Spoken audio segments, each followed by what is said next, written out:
एक उम्मीद सुनहरे ख्वाबों की जो आपने देख रखे हैं अपने बच्चों के लिए, सुनहरे कल की सूरत में। उस सुनहरे कल के लिए हम संवारते हैं आपके बच्चों का मुस्तकबिल। यूनिक ग्रुप ऑफ इंस्टीट्यूशन गुज़िश्ता 33 वर्षों से दिखा रहा है रास्तों को मंजिल, उम्मीद को रोशनी, इल्म से अमल की रवायत, बच्चों के रोशन मुस्तकबिल का ज़ामिन।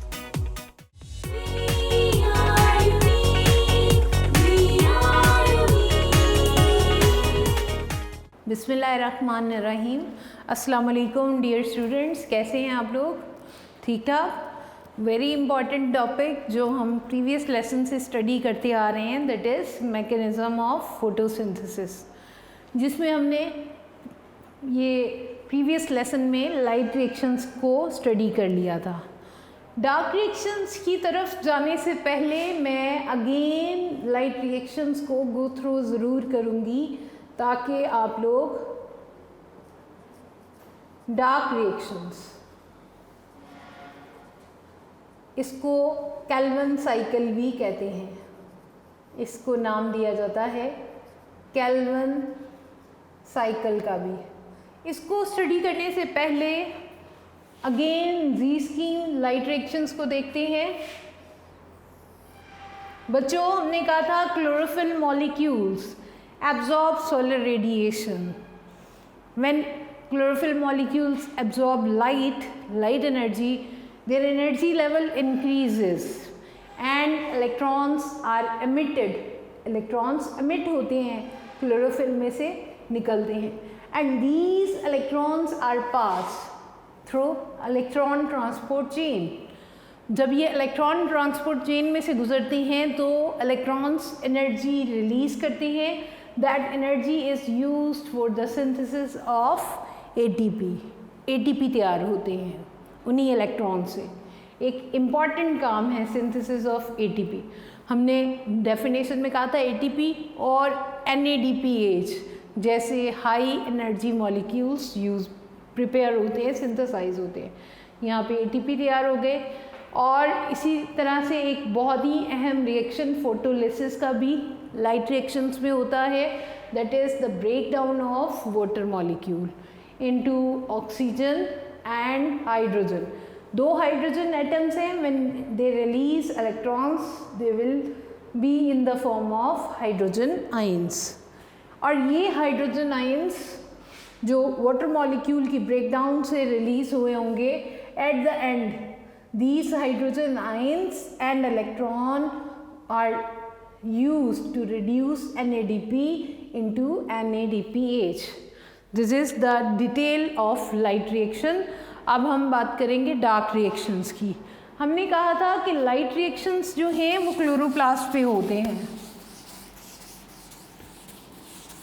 जबकि डार्क रिएक्शंस जिसमें लाइट की डायरेक्टली ज़रूरत नहीं होती है, जो लाइट से मॉलिक्यूल्स, हाई एनर्जी मॉलिक्यूल्स तैयार हो गए हैं एटीपी और NADPH, वही यहाँ पर यूज़ हो जाएंगे। डार्क रिएक्शंस को सबसे पहले मेल्विन केल्विन ने, डार्क रिएक्शंस को किसने एक्सप्लेन किया था?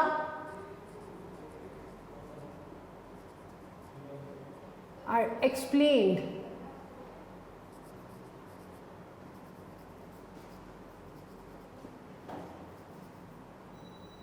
by Melvin Kelvin. Melvin Kelvin with his colleagues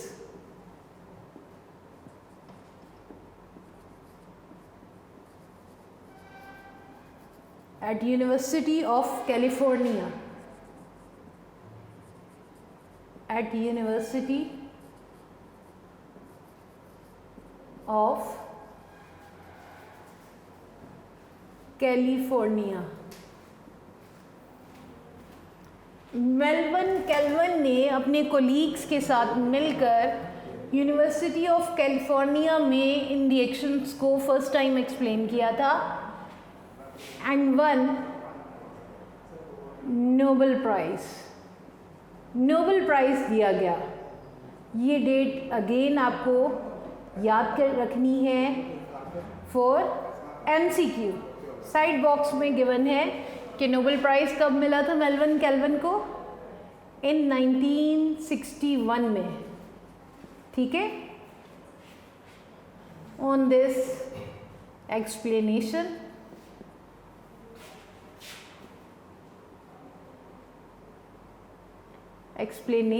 of photosynthesis.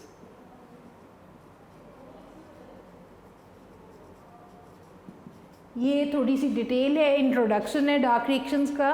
वैसे तो डार्क रिएक्शंस क्या है उसकी डेफिनेशन हम जर्नल मैकेनिज्म में पढ़ चुके हैं। इसको इंट्रोड्यूस किसने करवाया, एक्सप्लेन किसने किया था, ये भी याद रखना है। मेल्विन केल्विन ने अपने कोलीग के साथ एट यूनिवर्सिटी ऑफ कैलिफोर्निया में इनको एक्सप्लेन किया था, इसके मैकेनिज़्म को डार्क रिएक्शंस के, और इनको नोबेल प्राइज़ भी दिया गया था इसी एक्सप्लेनेशन पे। And dark reactions are also named as, so dark reactions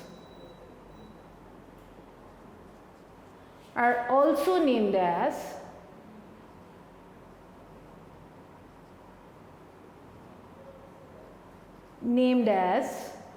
kelvin cycle. इनको केल्विन साइकिल भी कहा जाता है।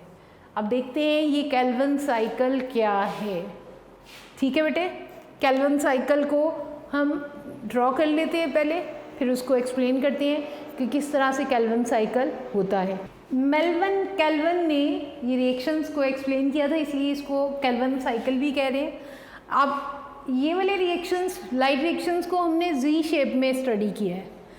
यहाँ पर ये रिएक्शंस एक साइक्लिक फॉर्म में एक्सप्लेन किए जा रहे हैं। और ये भी याद रखिएगा कि केल्विन साइकिल में जो रिएक्शंस हो रहे हैं बहुत ही कॉम्प्लेक्स हो रहे हैं, लेकिन बच्चों को बेसिक नॉलेज बताने के लिए यहाँ पर हमने कुछ एलिमेंट्स लिए हैं जिनके नंबर ऑफ कार्बन्स को यहाँ पे इंडिकेट किया जा रहा है, लाइक 5 कार्बन, 3 कार्बन या 6 कार्बन, राइट। यहाँ पे आपको वो कंपाउंड्स क्या हैं उनके नाम नहीं बताए जा रहे, नाम नहीं याद रखने हैं। First of all carbon dioxide dark reactions में होना क्या है आपको पता है। Carbon dioxide is reduced into glucose and energy is used from ATP and NADPH। Energy कहाँ से इन रिएक्शंस को मिलनी है, ATP से और NADPH से, ठीक है। और carbon dioxide is the main component, main molecule which is going to reduced into glucose. अब वो देखते हैं कैसे रिड्यूस होगा। फर्स्ट ऑफ ऑल यहाँ पे carbon dioxide combines with a 5C indicating 5 carbon compound. 5C क्या है यहाँ पे, 5C किसको इंडिकेट कर रहा है, 5 कार्बन कंपाउंड को। एक ऐसा कार्बन का कंपाउंड जिसके अंदर कार्बन के 5 एटम्स पाए जा रहे हैं, 5 कार्बन कंपाउंड 5C। अब उस कंपाउंड का नाम नहीं बताया गया आपको, ठीक है। अब ये 5C जब कार्बन डाइऑक्साइड के साथ मिलेगा, 5C प्लस CO2, तो ये एक 5 कार्बन तो यहाँ पे मौजूद है, एक कार्बन इस कार्बन डाइऑक्साइड से मिलेगा तो it will make a 6 carbon compound, 6C indicating 6 carbon compound. 6C किसको इंडिकेट कर रहा है, 6C इंडिकेटिंग 6 कार्बन कंपाउंड, ठीक है। 5 carbon compound will react with carbon dioxide. अब यहाँ पे ये जो डिजिट्स दिए गए हैं ये हम बाद में देखते हैं कि इनको क्या करना है, किस तरह से लिखा गया है, ठीक है। फर्स्ट ऑफ ऑल आपने सिर्फ सिंपली ये याद रखना है 5 कार्बन कंपाउंड जो स्ट्रोमा में क्योंकि dark reactions are going to occur in the stroma of the chloroplast. तो 5C combine with carbon dioxide and a temporary 6 carbon compound is formed। Temporary कहते हैं Rg, थोड़े से टाइम के लिए, जो जल्द ही ब्रेक हो जाएगा into 2 molecules of 3 carbon compound, क्योंकि ये टेम्परेरी बना था, 6 कार्बन कंपाउंड टेम्परेरी बना था।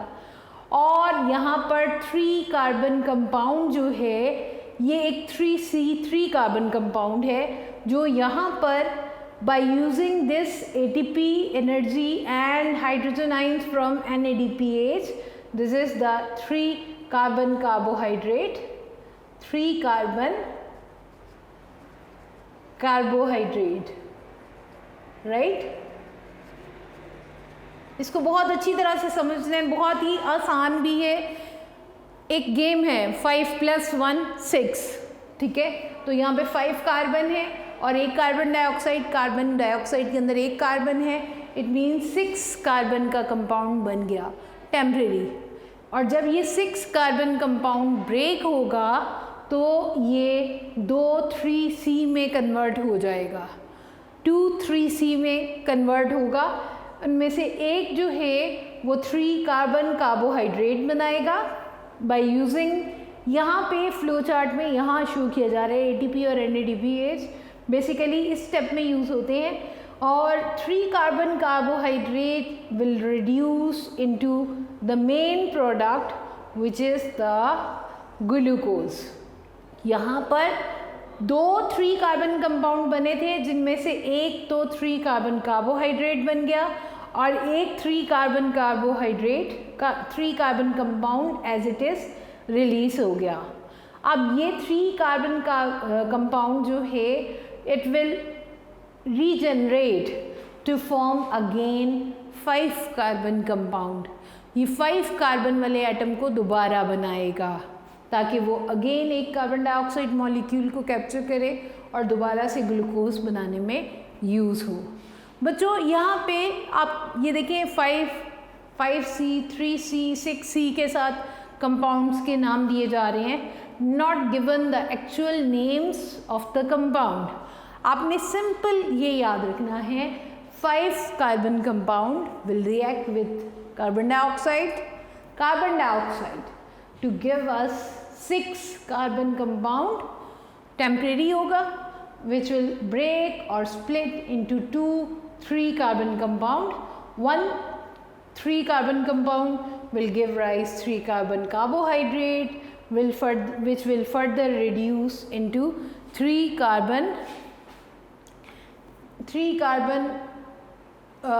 carbohydrate will reduce into glucose, and the other 3 carbon compound will regenerate 5 carbon compound which will use again in the Calvin cycle।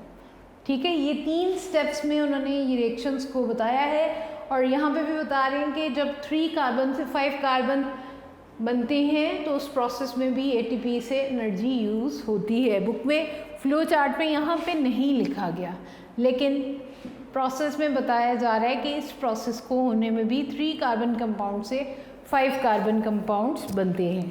अब देखते हैं कि इसको कैसे लेबल किया गया, नंबर ऑफ एटम्स को कैसे लेबल किया गया।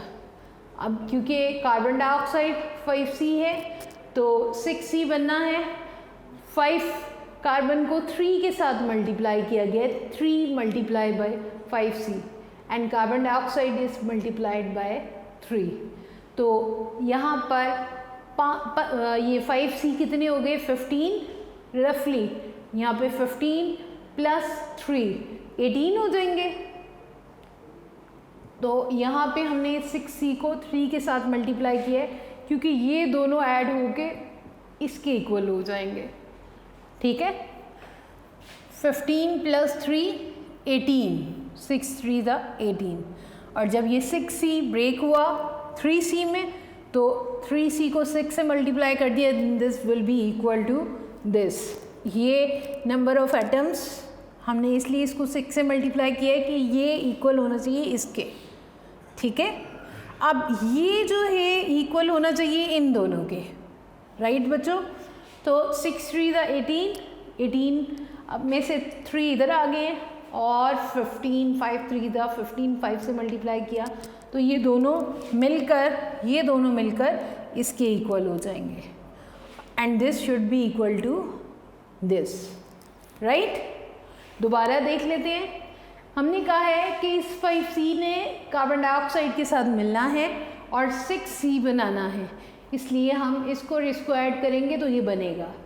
नंबर ऑफ एटम्स को बैलेंस करने के लिए हम दोनों को 3 के साथ मल्टीप्लाई करेंगे तो टोटल 18 है, यहाँ पे हम 3 के साथ मल्टीप्लाई कर देंगे। This will be these 2 atoms, total atoms will be equal to these 18।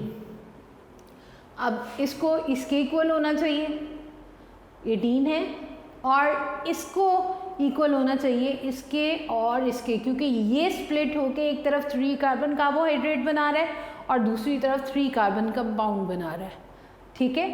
इस तरह से ये स्प्लिट होगा और 18 इसके इक्वल हो जाएगा। 5 3 द 15 और 3 5 द 15, इस तरह से केल्विन साइकिल ऑपरेट करता है।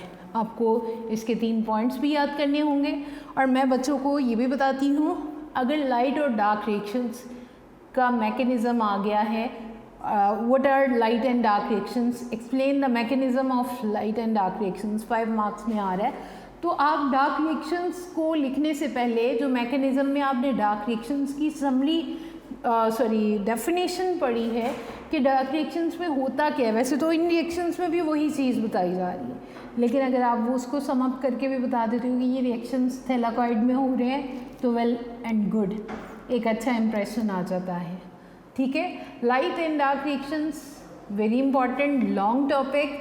डार्क रिएक्शन में से व्हाट इज़ डार्क रिएक्शन, ये एज अगर पूछा जाए तो आपको डार्क रिएक्शन की पूरी तीनों पॉइंट्स की समरी बतानी होगी, जिसमें आपने बताना है कि carbon dioxide molecule combine with 5C to form temporary 6C compound.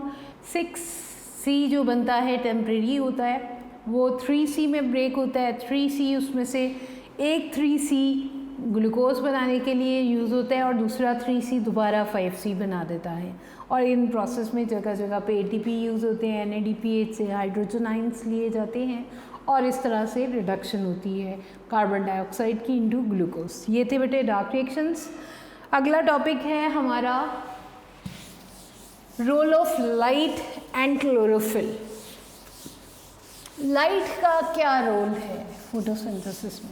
After dark reactions, light and dark reactions, अब हम देखते हैं कि फोटोसिंथेसिस के लिए लाइट की क्या इम्पोर्टेंस है और क्लोरोफिल की क्या इम्पोर्टेंस है। ठीक है जी, पहले बात करते हैं लाइट की। हमारा टॉपिक है role of chlorophyll and light किस प्रोसेस में, फोटोसिंथेसिस में।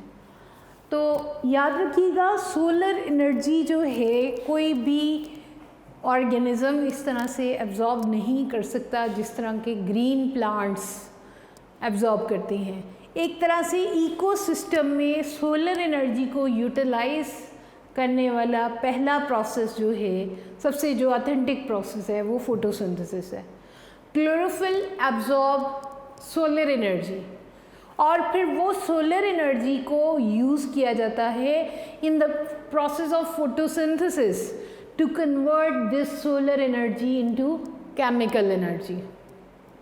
ऑब्वियसली जब ग्लूकोज मॉलिक्यूल बनेगा तो कार्बन, हाइड्रोजन और ऑक्सीजन के दरमियान में जो बॉन्ड है, स्पेशल बॉन्ड पाया जाएगा।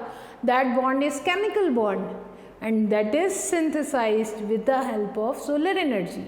हम ये कह सकते हैं कि सोलर एनर्जी को यूज़ किया गया और उससे केमिकल एनर्जी में कन्वर्ट कर लिया गया। अब कहते हैं कि जो एक लीफ के ऊपर जितनी भी सोलर एनर्जी आती है, आपने कभी देखा हो डे टाइम पर लीफ जो होते हैं मैक्सिमम सनलाइट की तरफ फेस किए हुए होते हैं, maximum facing towards the sunlight. If this is the sun, तो उनका काम क्या होगा, वो मैक्सिमम सनलाइट की तरफ फेस किए होते ताकि मैक्सिमम रेज जो हैं वो एब्जॉर्ब करें। इन रेज में से बच्चों सिर्फ 1% जो है, 1% रेज या light is absorbed by leaves, bye chlorophyll. 1% light is absorbed, इतनी लाइट है, इतनी एनर्जी है, उसमें से 1% light is absorbed bye chlorophyll. बाकी की जो लाइट है वो या तो रिफ्लेक्ट हो जाएगी, रेस्ट इज रिफ्लेक्टेड, टकरा के वापस चली जाएगी सरफेस से, और ट्रांसपोर्टेड, रिफ्लेक्टेड और ट्रांसमिट हो जाएगी।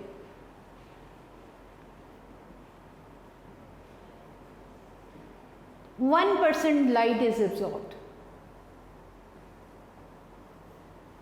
बाय क्लोरोफिल, रिमेनिंग जो है वो या तो रिफ्लेक्ट हो जाती है या ट्रांसमिट हो जाती है। अब आपने शायद सुना हो, ये जो सोलर रेडिएशंस होती हैं, रेज होती हैं, इनकी डिफरेंट वेवलेंथ्स होती हैं। हर रे की एक ख़ास पोटेंशियल होती है, एक ख़ास एनर्जी कैरी करती है, ठीक है। हर वेवलेंथ, एक ख़ास वेवलेंथ के साथ सोलर रेज होती हैं, और वो रेज ख़ास तरीके से ही फोटोसिंथेसिस में इफ़ेक्टिव होती हैं। सारी की सारी रेज फोटोसिंथेसिस में यूटिलाइज नहीं होती हैं, कुछ बहुत ज़्यादा इफ़ेक्टिवली प्रोसेस करती हैं फोटोसिंथेसिस का। जो सबसे ज़्यादा सोलर रेज इफ़ेक्टिव हैं, they are blue and red wavelength. कह रहे हैं the blue and red lights carry out more photosynthesis.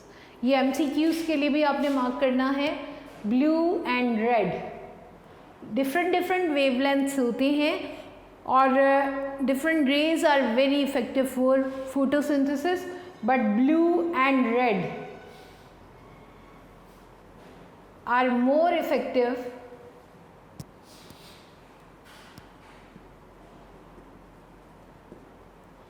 in photosynthesis.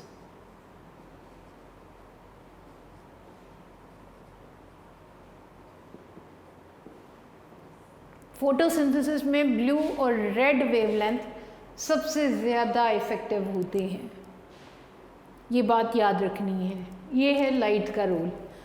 Light क्या काम करती है? Light is absorb by chlorophyll, and this solar energy is converted into chemical energy in the process of photosynthesis. ये light energy है जो कि chemical energy में convert होती है, किस प्रोसेस में? फोटोसिंथेसिस में। सिर्फ 1% लाइट जो है वो जो लीफ के ऊपर पड़ती है या प्लांट सरफेस पे पड़ती है वो एब्जॉर्ब होती है, और जो रिमेनिंग है वो या तो रिफ्लेक्ट होती है, टकरा के वापस चली जाती है, या गुजर के बाहर निकल जाती है, ठीक है, ट्रांसमिट हो जाती है। और कहते हैं different wavelengths are involved in the photosynthesis, different rays of different wavelengths are involved. उनमें से सबसे ज़्यादा जो वेवलेंथ वाली फोटोसिंथेसिस में इन्वॉल्व होती हैं, red and blue are more effective in photosynthesis. अब हम बात करते हैं क्लोरोफिल की। तो क्लोरोफिल बज़ाहिर तो बेटे कोई भी आप ग्रीन प्लांट देखते हो तो आपको एक डार्क ग्रीन कलर नज़र आता है, ऐसा नहीं है। ये डिफरेंट कलर्स होते हैं, डिफरेंट पिगमेंट्स होते हैं, इनको हम नाम देते हैं फोटोसिंथेटिक पिगमेंट्स। पिगमेंट्स कलर्स को भी कहते हैं। Photosynthetic pigments are organised. पहले मैं आपको बताती हूँ फोटोसिस्टम्स क्या हैं। फोटोसिंथेटिक पिगमेंट्स,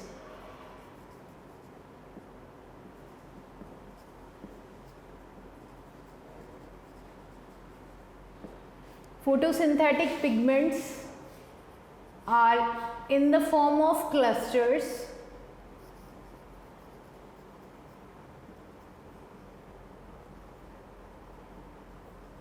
क्लस्टर्स कहते हैं ग्रुप्स को, ग्रुप्स की फॉर्म में, found on thylakoid membrane.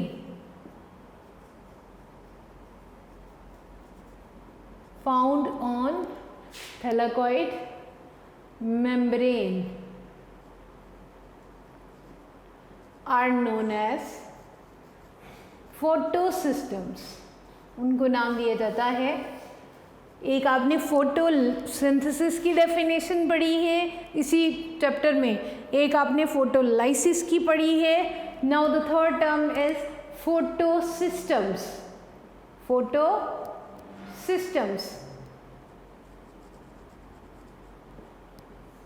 Photosynthetic pigments are in the form of clusters found on thylakoid membrane are known as photosystems. अब यहाँ पर डिफरेंट कलर्स के पिगमेंट्स पाए जाते हैं. अगर हम एक टेक्निक होती है क्रोमेटोग्राफी टेक्निक, हम बीएससी और मास्टर लेवल पे उसको करते थे और ये लीफ के अंदर ही मौजूद क्लोरोफिल के डिफरेंट पिगमेंट्स को अलग-अलग सेपरेट करते थे, अलग करते थे. उस पेपर के ऊपर उन पिगमेंट्स की डिफरेंट कलर्स आते थे. बच्चों ये मिक्सचर डार्क ग्रीन कलर का है. बेसिकली इसके अंदर डिफरेंट पिगमेंट्स पाए जाते हैं. कुछ मेन पिगमेंट्स हैं, मेन फोटोसिंथेटिक पिगमेंट्स हैं जो मेन रोल प्ले कर रहा है. उसमें हम कैटेगराइज करेंगे chlorophyll A. Chlorophyll A is the main photosynthetic pigment. Chlorophyll A is the main photosynthetic pigment. Pigment की डेफिनेशन भी अभी मैं आपको बताती हूँ.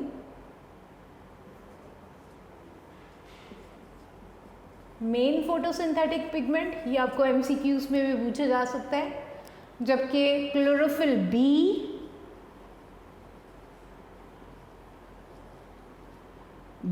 एंड कैरोटीनॉइड्स, कैरोटीन से carotenoids are the accessory photosynthetic pigments. Accessory pigments जो हिस्सा लेते हैं फोटोसिंथेसिस में, लेकिन जो मेन रोल है वो क्लोरोफिल ए का है.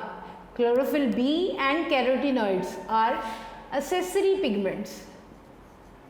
जैसे हमने कहा कि डिफरेंट वेवलेंथ वाली रेज हैं और सारी की सारी हिस्सा तो ले रही हैं, लेकिन सबसे ज़्यादा फोटोसिंथेसिस ब्लू और रेड वेवलेंथ वाली रेज इन्वॉल्व होती हैं. इसी तरह से हम यहाँ पे कह रहे हैं कि पिगमेंट्स जो हैं क्लस्टर्स की फॉर्म में पाए जाते हैं. पिगमेंट्स क्या होते हैं? पिगमेंट्स ऐसे सब्सटेंसेस हैं, ये हमारे साइड बॉक्स में डेफिनेशन पिगमेंट्स की दी जा रही है. पिगमेंट्स को भी डिफाइन करने को कहा जा सकता है. Pigments are the substances which absorb visible light.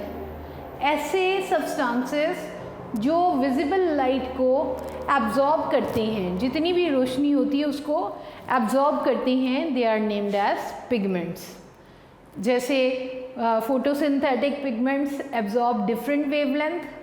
ठीक है, तो हम यहाँ पे बात कर रहे हैं कि chlorophyll A is the main photosynthetic pigment, while chlorophyll B and carotenoids are the accessory pigments. क्योंकि क्लोरोफिल ए मेन फोटोसिंथेसिस में सबसे ज़्यादा ब्लू और रेड लाइट को एब्जॉर्ब करता है. उसके साथ हिस्सा लेता है क्लोरोफिल बी एंड कैरोटीनॉइड्स, इसलिए इनको एक्सेसरी पिगमेंट्स का नाम दिया जा रहा है. यहाँ पर आपने डेफिनेशन मार्क करनी है फोटोसिस्टम्स की. फोटोसिस्टम्स क्या है?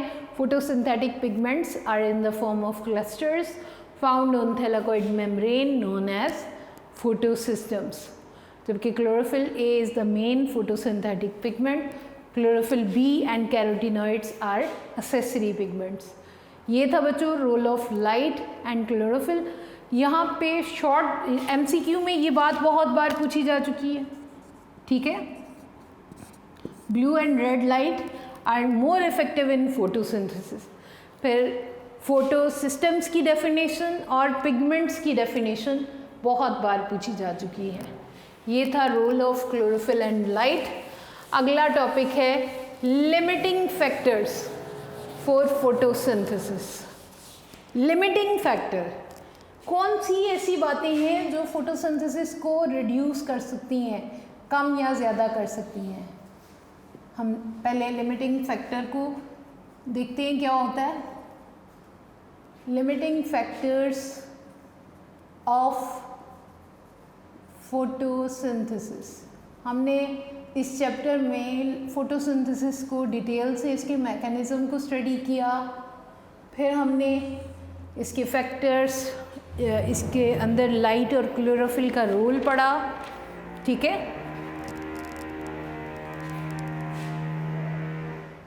In photosynthesis, limiting factors in photosynthesis. जी, वो तमाम फैक्टर्स जो किसी भी प्रोसेस को कम कर सकते हैं। Any environmental factor, any environmental factor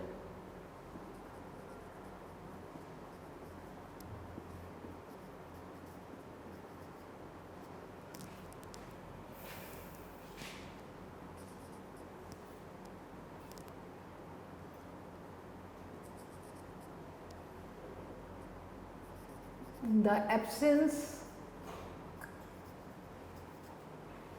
or deficiency, जिसकी कमी हो जाए या एब्सेंस हो जाए,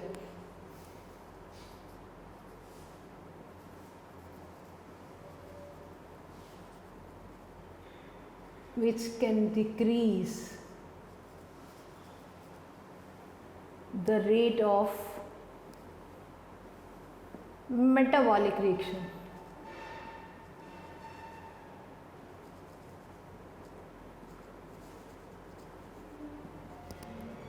Is known as limiting factor for that reaction. हम यहाँ पे लिमिटिंग फैक्टर स्टडी करने जा रहे हैं फोटोसिंथेसिस के, ठीक है।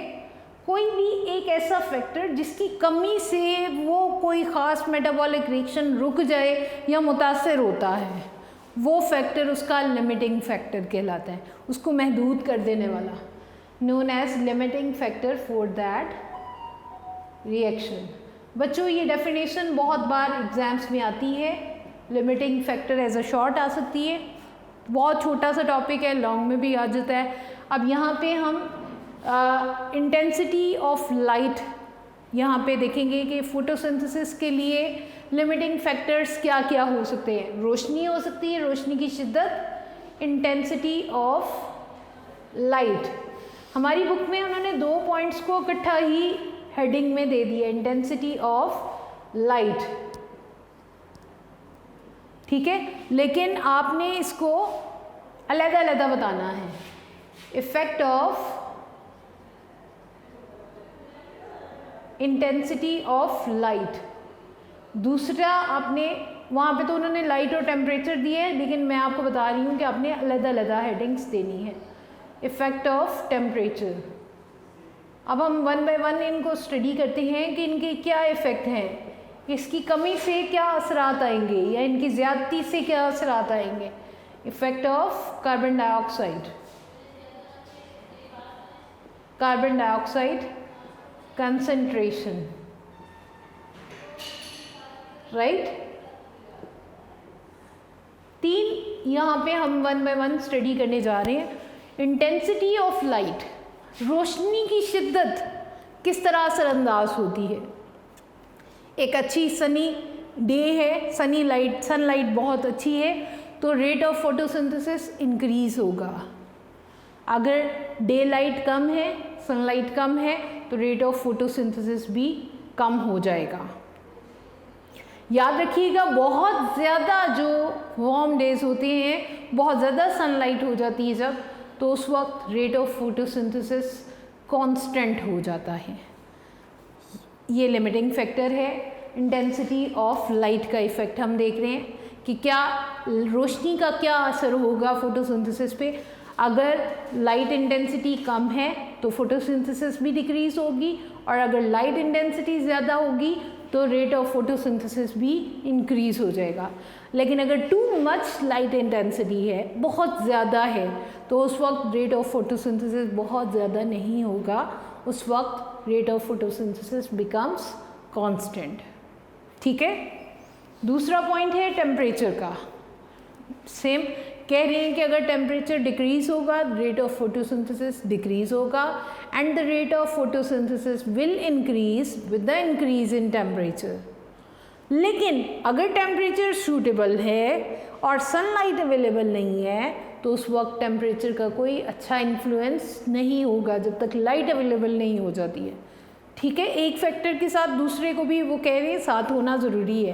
टेम्परेचर सूटेबल होने के साथ साथ अच्छे प्रोसेस के लिए, ज़्यादा से ज़्यादा फोटोसिंथेसिस के प्रोसेस होने के लिए टेम्परेचर सूटेबल होना चाहिए, और उसके साथ साथ लाइट अवेलेबिलिटी भी होनी चाहिए। अगर लाइट अवेलेबल नहीं है, टेम्परेचर सूटेबल है, तो उसका कोई इन्फ्लुएंस, कोई अच्छा असर नहीं होगा। उसके बाद बेटे थर्ड पॉइंट है, मैंने आपको बताया है कि लाइट और टेम्परेचर के पॉइंट को इकट्ठी हेडिंग दी हुई है, और दो अलग अलग पैराग्राफ्स में हमारी बुक में बताया जा रहा है, लेकिन आपने इनकी हेडिंग्स को अलग अलग ही मार्क करना है, लेबल कर लीजिएगा, और हेडिंग्स को एज इट इज़ ही एक्सप्लेन कीजिएगा। Third one is the effect of carbon dioxide concentration. Carbon dioxide की मिकदार ज़्यादा या कम होगी तो क्या होगा? अगर कार्बन डाइऑक्साइड की मिकदार कम आएगी, प्लांट्स को मिलेगी, तो रेट ऑफ फोटोसिंथेसिस डिक्रीज हो जाता है। अगर कार्बन डाइऑक्साइड की मिकदार ज़्यादा प्लांट्स को मिलेगी, रेट ऑफ फोटोसिंथेसिस भी इंक्रीज हो जाएगा। ऑब्वियसली ज़्यादा कार्बन डाइऑक्साइड ज़्यादा प्रोसेस ऑफ फोटोसिंथेसिस होगा, यानी increase in the concentration of carbon dioxide will increase the process of photosynthesis. लेकिन एक और दूसरा फैक्टर इन्वॉल्व हो जाता है यहाँ पे भी, जैसे सनलाइट टेम्परेचर के साथ इन्वॉल्व हो रही थी, वैसे ही जब बहुत ज़्यादा कार्बन डाइऑक्साइड कंसंट्रेशन एटमॉस्फेयर में हो जाती है, तो उस वक्त स्टोमेटा क्लोज हो जाते हैं। प्लांट्स के अंदर जो ओपनिंग्स हैं स्टोमेटा, दे विल क्लोज, और ये क्लोजर ऑफ स्टोमेटा जो है वो intake of carbon dioxide reduce कर देगा, जिसके नतीजे में रेट ऑफ फोटोसिंथेसिस डिक्रीज़ हो जाएगा। हम कह सकते हैं कि अगर rate of carbon dioxide decrease होगा तो फोटोसिंथेसिस डिक्रीज़, और अगर ज़्यादा होगा तो ज़्यादा। लेकिन अगर टू मच इंक्रीज़ होगा, too much increase in carbon dioxide will cause the closure of stomata and the rate of photosynthesis stop decrease होगा, और एट द एंड स्टॉप भी हो जाएगा। ये थे factors, limiting factors in photosynthesis. ये 4 points हैं, चारों ही लिमिटिंग फैक्टर की डेफिनेशन पूछी जा सकती है। Intensity of light, intensity of temperature, effect of carbon dioxide concentration, ये आपको एज अ शॉर्ट भी पूछे जा सकते हैं। इसके बाद बेटे 1 to 4 पेज से लेकर 1 to 5, 1 to 6, 1 to 7, 1 to 8, 1 to 9 तक आपके प्रैक्टिकल वर्क है, जिसके ऊपर आप लेड पेंसिल से अभी for the time being cross कर दीजिएगा। यहाँ से आपका सिलेबस नहीं है, थ्योरी का सिलेबस नहीं है, ये प्रैक्टिकल्स हैं जो आप लैब में इंशाल्लाह परफॉर्म करेंगे। और आज का लेसन आपने अच्छी तरह से याद कर लेना है। ठीक है, अल्लाह हाफिज़।